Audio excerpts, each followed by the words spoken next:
नमस्कार दोस्तों। देखिए, अभी ग्रेड थर्ड की परीक्षा जिसे आप रीट मेंस के नाम से जान रहे हैं, उसमें बहुत ज़्यादा वक्त नहीं बचा है हमारे पास में। एक्चुअल देखा जाए तो आज 1 फरवरी को हम बात कर रहे हैं और मात्र 20 दिन का समय हमारे बीच में है। अंतिम 4-5 दिन वैसे भी आपको पता है कि थोड़ा रिलैक्स होने में और एक तरह से जो कुछ हमने पढ़ा उसको रिवाइज करने में चले जाते हैं। तो हमारे लिए एक सही प्रकार से वर्किंग डेज़ की यदि हम बात करें या अपने स्टडी को लेकर के बात करें तो हमारे पास केवल 20 दिन का समय है। दोस्तों, इस 20 दिन के समय को हम किस तरह से मैनेज करें कि हम हर हाल में अपनी सफलता को प्राप्त कर ही पाएँ। इसको लेकर के मैं आज 4 छोटे-छोटे बिंदुओं पर आपसे बातचीत करूंगा और इन 4 बिंदुओं पर बातचीत करते हुए बहुत ज़्यादा समय नहीं लेते हुए केवल और केवल उन बातों को फोकस करना चाहता हूं जो 20 दिन यदि आप ध्यान में रखेंगे तो सुनिश्चित रूप से आप अपनी सफलता के बिल्कुल उस पार होंगे। दोस्तों, सबसे पहले नंबर पर हमने आज की जो टैगलाइन लिखी है वो है 20 दिन शेष कर लो विशेष। मतलब ये है कि अभी हमारे पास में केवल 20 दिन का समय बचा है। इन 20 दिनों के अंदर कुछ ऐसा विशेष कर लो कि निश्चित रूप से हम सफल हो ही जाएं। दोस्तों, यहाँ पर मुझे पूरा भरोसा है, विशेष रूप से उन विद्यार्थियों पर जो मुझे सुनते हैं, बात को मानते हैं और कहे अनुसार कार्यों को करते हैं। सुनिश्चित रूप से वो विद्यार्थी अपनी सफलता के बहुत नज़दीक होंगे और निश्चित रूप से सफल भी होंगे, क्योंकि जो विद्यार्थी कुछ कठोरतम बातों को सुनकर के उन पर अमल करने का प्रयास करता है वो निश्चित रूप से मेहनत कश होता है, परिश्रमी होता है और परिश्रम और मेहनत ही जो है सफलता का सबसे बड़ा मार्ग है। शॉर्टकट जब भी जिसने अपनाया वो अंतिम मंजिल तक कभी प्राप्त नहीं कर पाया। इसलिए आप लोगों को किसी भी शॉर्टकट की जगह पर अपने उस व्यवहार को ही अपनाना है जो मेहनत और परिश्रम के बल पर हमें मंजिल तक पहुंचाने वाला है। दोस्तों, 4 लाइनों पर हम बात कर रहे हैं, 4 छोटी छोटी बातों पर हम अभी बात कर रहे हैं। सबसे पहले नंबर पर मैंने एक लाइन लिखी है, टाइम मैनेजमेंट। दोस्तों, अब हमें ध्यान रखना पड़ेगा एक एक मिनट का टाइम मैनेजमेंट। अब दोस्तों, टाइम मैनेजमेंट क्या है, इसको लेकर के भी अलग अलग प्रकार के विचार और अलग अलग तरह के संशय आपके माइंड में हो सकते हैं। मैं सिंपल सी बात करना चाहता हूँ, टाइम मैनेजमेंट को आप में किस तरह से गौर करना है। यहाँ कोई टाइम टेबल बना करके नहीं करना, बल्कि कैसे करना समझिए। जैसे मान लीजिए कोई भी सब्जेक्ट है, उस सब्जेक्ट में आपका कोई टॉपिक है, वो इतना बड़ा है कि उस टॉपिक को पढ़ने में आपको 5 घंटे लगेंगे और फिर भी उसमें से एक प्रश्न आने की संभावना है।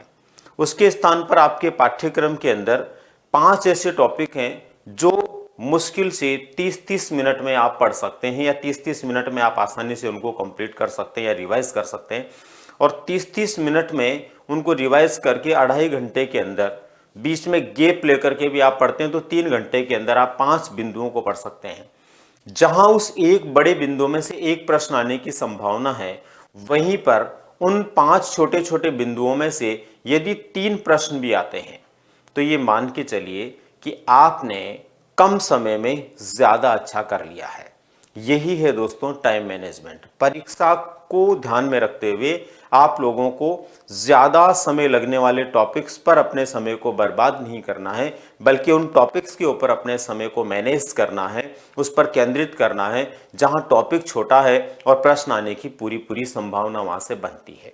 जैसे मान लीजिए आप इतिहास पढ़ रहे हैं, इतिहास के अंदर किसी एक बड़े टॉपिक को आपने उठा लिया जो अपने आप के अंदर इतना बड़ा टॉपिक है, चाहे वो राजवंश से जुड़ा हुआ हो, चाहे वो किसी अन्य प्रकार के जो है विशेष प्रकार के आंदोलन से जुड़ा हुआ हो, जिसके अंदर आपको पढ़ने के अंदर कई घंटे खर्च करने पड़ेंगे, रिवाइज करने में भी कई घंटे लगाने पड़ेंगे। उसके स्थान पर आपने छोटे छोटे उन टॉपिक्स को ले लिया जहाँ से, जैसे मान लीजिए एकीकरण की बात हो रही है, छोटा सा बिंदु हो सकता है, आरटी की बात हो रही है, शैक्षिक परिदृश्य की बात हो रही है, वहां पर छोटे छोटे बिंदुओं में से बहुत ज्यादा प्रश्न आने की संभावना है।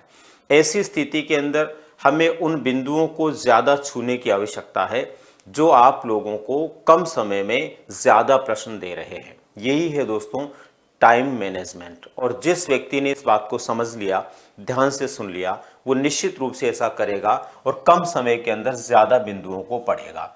इसलिए कम समय में ज़्यादा बिंदुओं को पढ़ना है, जहाँ से प्रश्न आने की संभावना है, छोटे बिंदु है उन पर ज़्यादा अपना समय फोकस करना है। क्योंकि आपने एक बहुत बड़े यूनिट को पढ़ने के बाद भी वहाँ से कैसा प्रश्न आएगा, अगर सरल प्रश्न आएगा तो सभी लोग वैसे भी कर देंगे, और जटिल आएगा तो बहुत कम लोग उसको कर पाएंगे।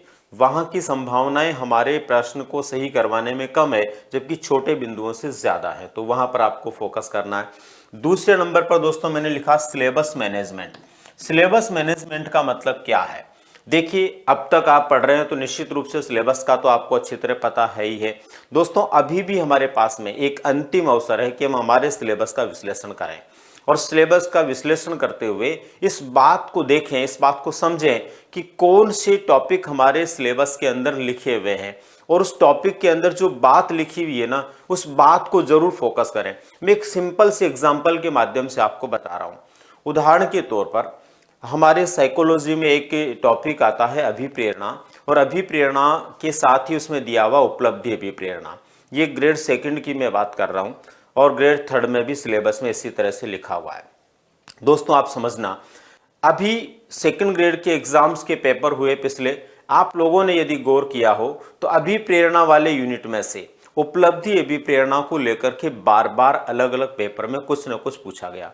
इसका मतलब ये हुआ कि हम अभिप्रेरणा के सिद्धांत तो बहुत सारे पढ़ते हैं, 7-8-10 सिद्धांत पढ़ते हैं, लेकिन उपलब्धि अभिप्रेरणा में से विशेष रूप से प्रश्न पूछा गया। इसका मतलब ये है कि उसको सिलेबस के अंदर डिफाइन किया हुआ है, सिलेबस के अंदर उस नाम को लिखा हुआ है। ठीक वैसे ही दोस्तों, आपके पाठ्यक्रम में, आपके सिलेबस में जो शब्द अंकित हैं उस पर जरूर फोकस करें। उस शब्द से जुड़ा हुआ क्या प्रश्न आ सकता है उसको जरूर ध्यान दें, क्योंकि हमारा जो पाठ होता है उसके सिलेबस के अंदर जो 4 शब्द लिखे हुए, लेकिन हम उसके अलावा भी 10, 12, 15 चीज़ों को पढ़ते हैं, तो उन पर इतना ध्यान नहीं देकर अब केवल सिलेबस के उन टॉपिक्स पर ध्यान देने की जरूरत है जिनका नाम आपके पाठ्यक्रम में, सिलेबस में अंकित है। समझ गए होंगे मेरी बात को। यह है दोस्तों सिलेबस मैनेजमेंट, और उन सभी शब्दों को गौर करें, सिलेबस में लिखे हुए एक एक शब्द को गौर करें, एक एक शब्द से संबंधित प्रश्न क्या हो सकता है, या क्या पहले पूछा गया है, या भविष्य में क्या पूछा जा सकता है, उसको लेकर के आप थोड़ा ट्राई करेंगे तो आपका सिलेबस जो है उसके अंदर जितने शब्द हैं उन शब्दों को लेकर यदि एक एक शब्द के लिए आप 10 मिनट भी खर्च करते हैं तो ये मान के चलिए आपके 5, 10, 15 घंटे जो इसमें आपको खर्च करने पड़ेंगे वो आपकी सफलता में मील के पत्थर साबित होंगे। नेक्स्ट दोस्तों, आपके पास में है अगला जो मैंने लिखा वो है माइंड मैनेजमेंट। दोस्तों बहुत अजीब लग रहा होगा आपको कि माइंड मैनेजमेंट क्या है। दोस्तों माइंड मैनेजमेंट का मतलब है अब हमारे माइंड को हमें एक जगह केंद्रित कर देना चाहिए। अब हमारे माइंड को भटकाव में नहीं ले जाना चाहिए। कोई क्या पढ़ रहा है क्या नहीं पढ़ रहा उस पर ध्यान नहीं देना चाहिए। कोई आपको सलाह देता है कि ये पुस्तक मैं बिल्कुल अभी लेके आया हूँ, इसमें ऐसी बात है, इसको ज़्यादा देखना, उस पर ध्यान नहीं देना है। कोई किसी प्रकार का टेस्ट दे रहा है, उस टेस्ट के अंदर उसकी रैंक क्या आ रही है। देखो टेस्ट की रैंक को लेकर के बहुत सारे मैसेजेस और कमेंट आते हैं कि मेरी रैंक वो बन रही है, मेरा जो है मतलब 5,000 नंबर पे जो है नाम आ रहा है, या 2,000 पे आ रहा है, तो मेरा क्या होगा। तो दोस्तों ये जो टेस्ट हो रहे हैं ना, इस टेस्ट में आपका जो टेस्ट होगा उसमें बहुत बड़ा अंतर है। इसलिए इसकी रैंक को कभी भी आप अपने फ्यूचर की रैंक से मत जोड़िए। और ये भी ध्यान रखिए कि आपके सक्सेस में ये जो रैंक है ये 2 तरह से काम करती है। ये पॉजिटिव भी हो सकती है और नेगेटिव भी हो सकती है। आपको पता, हाल ही में सरकार ने जब एक बायलॉज तैयार किया है विभिन्न संस्थानों के लिए, उसमें भी स्पष्ट लिखा है कि टेस्ट की रैंक जो है स्पष्ट नहीं करनी, नहीं देनी, क्योंकि प्लस और माइनस दोनों प्रभाव छोड़ती है। यदि किसी की रैंक गलती से कमजोर आ गई तो वो माइनस प्रभाव डालेगी, अच्छी आ गई तो प्लस प्रभाव डालेगी। इसलिए रैंक पर मत जाइए, और अगर टेस्ट देते हुए तो उसकी रैंक मत देखिए। आप तो ये देखिए कि आप कितना बेहतर उसमें प्रदर्शन कर पा रहे हैं, आपके खुद के अनुसार कितना कॉन्फिडेंस आप उसके अंदर पैदा कर पा रहे हैं। इसलिए कॉन्फिडेंस के लिए हमें टेस्ट देने हैं, कॉन्फिडेंस के लिए मॉडल पेपर सॉल्व करने, बाकी रैंक के ऊपर आपको फोकस नहीं करना है। तो ये हमारे माइंड मैनेजमेंट की बात है। माइंड को स्थिर रखना है, एक जगह रखना। बस आपका ध्यान केवल इस बात के लिए रहे कि हाँ, मैं जिस परीक्षा की तैयारी कर रहा हूँ या कर रही हूँ वो बहुत बेहतर तरीके से मैं कर चुका हूँ या कर चुकी हूँ, और अब निश्चित रूप से मैं उसके अंदर सफलता प्राप्त कर ही लूँगा या कर ही लूँगी। बस ये आपका माइंड होना चाहिए। डिस्टर्बेंस हमारे माइंड में बिल्कुल नहीं हो।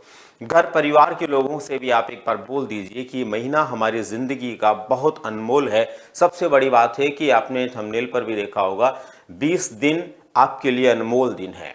अनमोल 20 दिन ये अपने आप के अंदर आपकी ज़िंदगी के लिए आगे के 20, 25, 30 सालों को बहुत बेहतर बनाने वाले हैं। इसलिए इन दिनों के अंदर अपने माइंड को बिल्कुल एकदम चेतन स्थिति में और ध्यान को उस जगह पर रखते हुए रखना है जो आपकी सफलता के लिए ज़रूरी है। इधर उधर की बातों में आपका ध्यान बिल्कुल भी नहीं भटकना चाहिए। दूसरी चीज़ों में, आज आप विभिन्न प्रकार के क्षेत्रों में मीडिया से जुड़ी हुई चीज़ों में, उन चीज़ों में आप बार बार फोकस करते, ध्यान देते, उन पर मत दीजिए। पढ़ाई की कोई बात है तो उसको समझिए, काम की बात है तो उसको समझिए, लेकिन इधर उधर ध्यान देने की ज़रूरत नहीं है। दोस्तों एक बात और यहाँ पर है, जरूरत पड़ने पर हमें किसी नवीन बात को सीख लेना चाहिए, लेकिन नवीन बात ऐसी नहीं हो जो आपकी पुरानी तैयारी को भी बाधित करे। कोई नई बात आपको बता रहा है और आपको समझ में आ रही है, या कहीं पर नई बात पढ़ने को मिल रही है, सीखने को मिल रही है, तो उसको सीख लीजिए, कोई बुराई नहीं है। लेकिन ऐसी चीज के पीछे मत भागिए कि उसकी वजह से आपकी पीछे की पढ़ाई भी डिस्टर्ब हो जाए। आपको लगे कि ये अब मुझे समझ में आ रहा है तो मुझे सीख लेना चाहिए, समझ में नहीं आ रहा तो फिर उसको लेकर के माइंड नहीं लगाना है। ये आपको बहुत ध्यान रखने की जरूरत है। और दोस्तों लास्ट में मैंने यहां पर लिखा है working system management. Working system management ये क्या है दोस्तों? वर्किंग सिस्टम मैनेजमेंट का मतलब है दोस्तों, हम जिस तैयारी को जिस तरीके से कर रहे हैं वो हमारा वर्किंग सिस्टम है, वो हमारा एकदम मैनेज रहना चाहिए। अगर हम 5 घंटे भी नियमित रूप से पढ़ रहे हैं, 4 घंटे भी पढ़ रहे हैं, 10 घंटे भी पढ़ रहे हैं, तो उसको एकदम मैनेज रखिए, वेल सेटल्ड रहिए और किसी भी सूरत के अंदर उसको लेकर के आप भ्रमित मत होइए। ऐसा नहीं है कि परीक्षा नज़दीक आ गई तो आपको 5 घंटे की जगह 10 घंटे पढ़ना पड़ेगा या 10 की जगह 15 घंटे पढ़ना पड़ेगा, ऐसा कुछ भी नहीं है। मूल बात यह कि आपका ध्यान यदि सही वर्किंग की दिशा में है और आप एक उद्देश्य को लेकर के एक सही दिशा के अंदर काम कर रहे हैं, तो आपका कम से कम पढ़ा हुआ भी ज़्यादा से ज़्यादा आपकी सफलता में योगदान देगा। तो दोस्तों ये मेरी 4-5 प्रमुख प्रकार की बातें थी जिनको लेकर के मैं आप लोगों से बताने की कोशिश कर रहा था, और कोशिश करने के साथ ही ये समझाने की भी कोशिश कर रहा हूँ कि आप निश्चित रूप से इन चीज़ों को समझ करके अपने व्यवहार को पॉजिटिव बनाते हुए आगे बढ़े। एक बात मैं और यहाँ पर कहना चाहूँगा कि मैं कई बार ऐसा सोचता हूँ, जैसे अभी भी मैंने कहा समझाने की कोशिश कर रहा हूँ, तो सच ये है कि आप ऑलरेडी समझदार हैं, आपको बहुत ज़्यादा समझाने की ज़रूरत नहीं है। आप वो लोग हैं, वो चेतन अवस्था के लोग हैं जो केवल और केवल संकेत के माध्यम से बातों को समझ करके अपनी जिंदगी को आसान और सफल बना सकते हैं। इसी उम्मीद के साथ में कि मेरे ये छोटे छोटे संकेत और इशारे आपकी तैयारी में मील का पत्थर भी साबित हों, और ये अनमोल 20 दिन जो है वो जिंदगी के लिए आपके लिए इतने महत्वपूर्ण साबित हो जाए कि आप सफलता का परचम लहरा करके अपने आप को, अपने साथियों को, अपने माता पिता को और अपने उन सभी लोगों को जो आपको चाहने वाले हैं उनको खुशियां दे सकते हैं। इसी आशा और उम्मीद के साथ में एक बार फिर से आप लोगों को शुभकामनाएं कि आप उस महीने में पहुंच गए हैं जो महीना आपकी परीक्षा को लेकर के आने वाला है। बहुत बहुत धन्यवाद।